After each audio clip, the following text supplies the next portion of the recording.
Hello, and a very warm welcome to your Fertility Counselor podcast show. I'm your host, Tanya Fessler, and today we are speaking directly to men who are navigating one of life's toughest journeys, fertility challenges. You may feel isolated, uncertain, maybe even embarrassed, and that's completely understandable. Today, we'll be exploring the medical side of male infertility, what the science tells us, and what it means for your health, and what you can do about it. Guided by the research and insight of Professor Ralph Hankel. The goal is bring clarity, hope, and practical guidance. So let's dive into it now. Hello and a warm welcome to my podcast show, Your Fertility Counselor. I'm your host, Tanya Fessler, and together we will dive into all things fertility, offering support, expert insights, and practical evidence-based advice for anyone navigating their fertility journey. So grab a cup of tea and make yourself comfortable. Let's get started.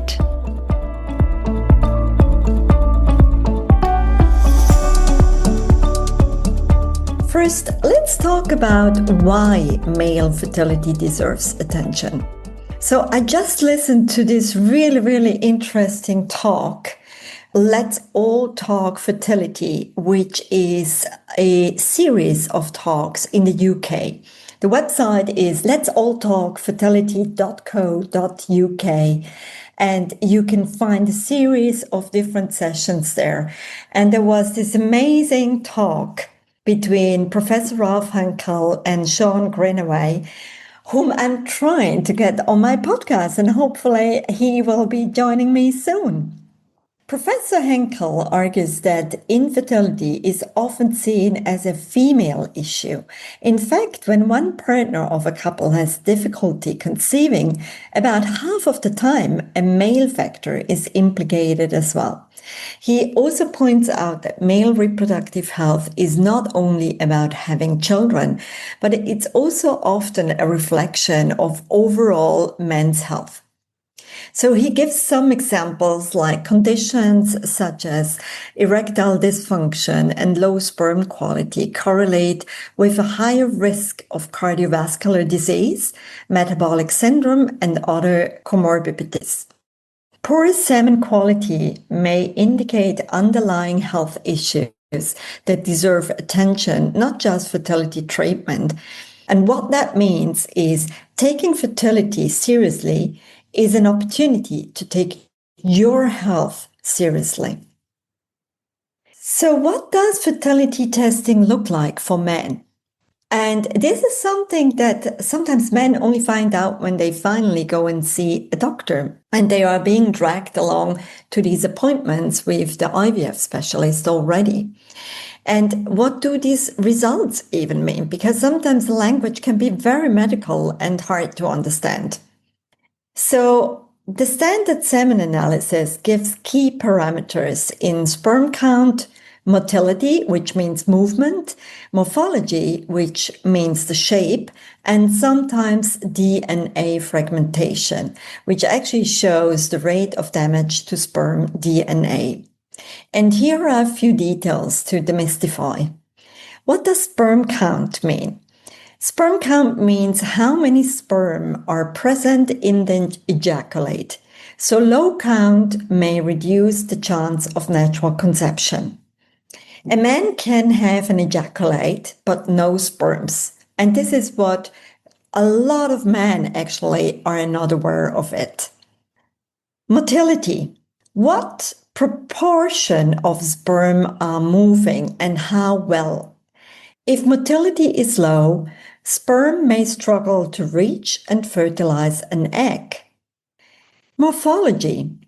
Morphology means the shape of sperm, and we are looking at abnormal shapes that may actually reduce fertilizing ability.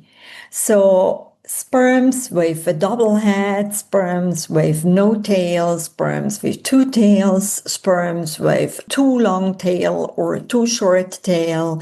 These are all shapes that the embryologists would actually look under the microscope. DNA fragmentation is also referring to oxidative stress. So the role of oxidative stress is really the damage from free radicals in sperm health. Too much oxidative stress can damage sperm DNA and reduce, again, fertility, which means when the sperm meets the egg, it may not be possible for the sperm and the egg to really fertilize properly if the sperm has too much sperm DNA damage. Professor Henkel also warns the treatment should not simply focus on the sperm or on assisted reproduction like IVF alone without diagnosing the man's full health picture. It's really, really important that men go for a full test of their health every now and then. So for you as a man listening, if you are undergoing tests or thinking about them, be sure that you and your clinician are looking beyond just the numbers, looking at your health, your lifestyle, and possible underlying causes. I'd like to run through some of these common causes for male infertility. So the first one is varicocele. This refers to dilated veins in the scrotum, which is in the testicular region, that can raise temperature and impair sperm production.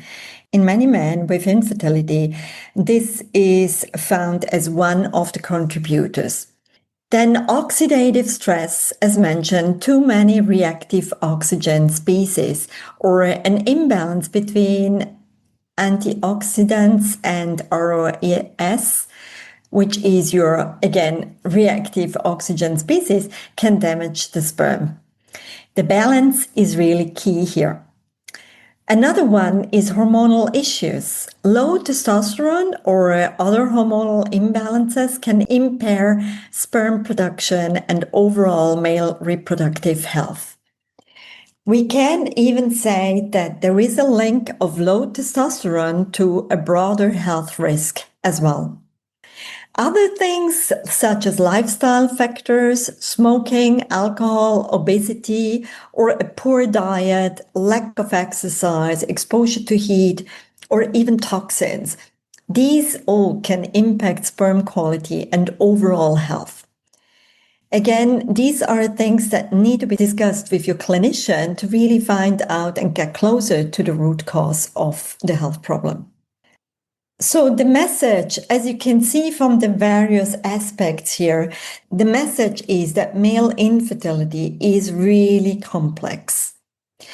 And I cannot emphasize enough the need for a thorough assessment instead of jumping straight to assisted reproduction.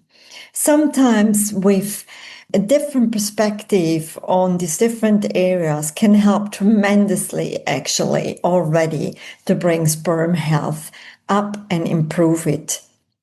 So maybe what are the things that you can do? Maybe we can look at that now, and with some practical advice as well for the men. So here is where it gets a little bit more hopeful and also actionable for you, and some practical steps that you can take. Number one, get the right assessment. Don't wait.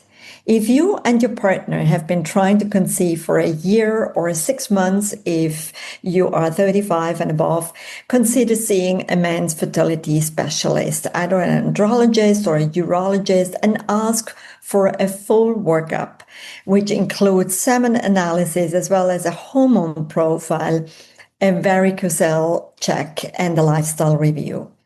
Many doctors emphasize that men often fall through the cracks in standard pathways, actually. Number two, lifestyle optimization. Stop smoking, limit alcohol, and maintain a healthy weight.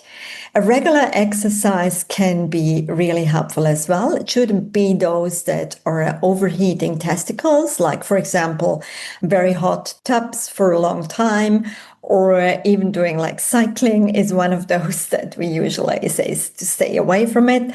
Also looking at balanced diet, rich in natural antioxidants such as vegetable, fruit, whole grains, and avoid the ultra-processed food.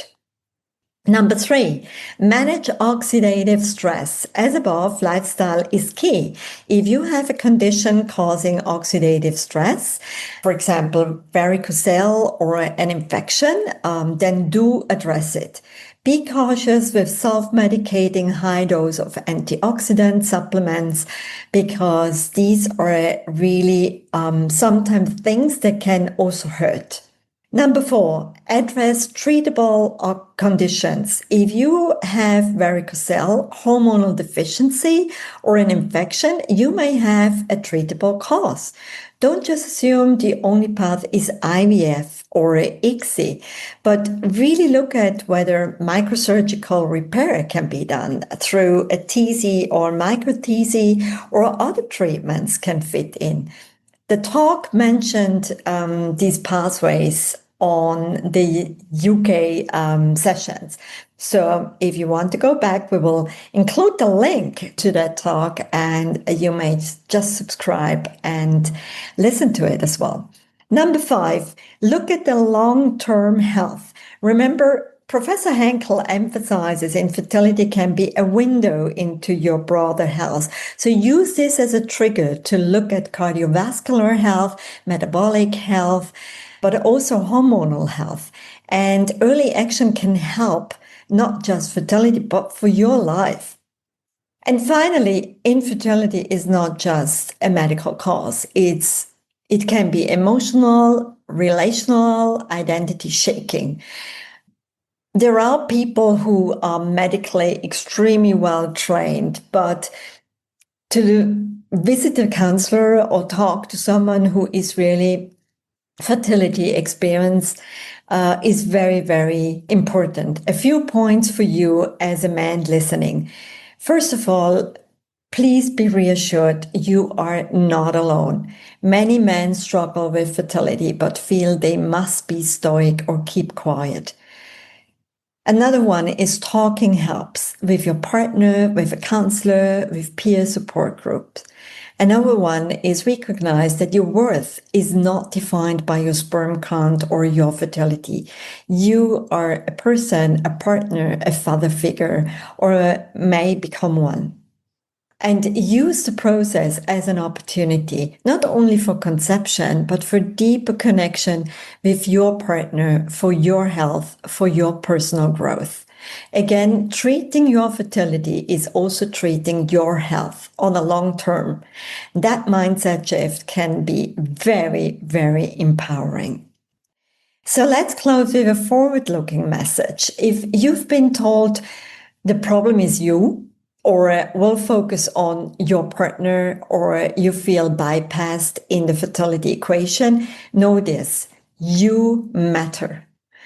The science is clear. Man's reproductive health is significant, both for family building and for life beyond fertility. Take the steps and get assessed. Optimize your health. Engage emotionally. Stay informed. Information is empowerment.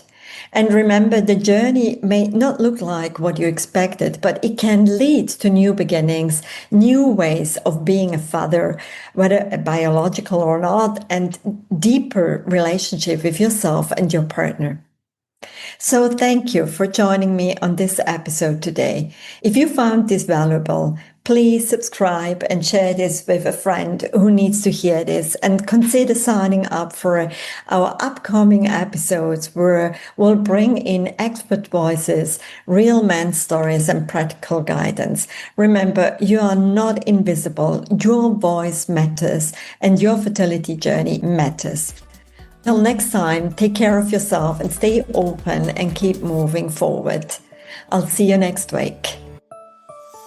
Thank you for joining me on this episode of the Fertility Counselor podcast. Remember, you are not alone on this journey. If you need support or have any questions, reach out to us via email at inquiries@counselingconnects.com. Don't forget to follow us on social media at Fertility Connects. We'd love to hear from you. If you want to learn more about us and the services we offer, head to www.fertilityconnects.com. And if you're looking for support beyond fertility, visit www.counselingconnects.com. Take care, and we'll see you in the next episode.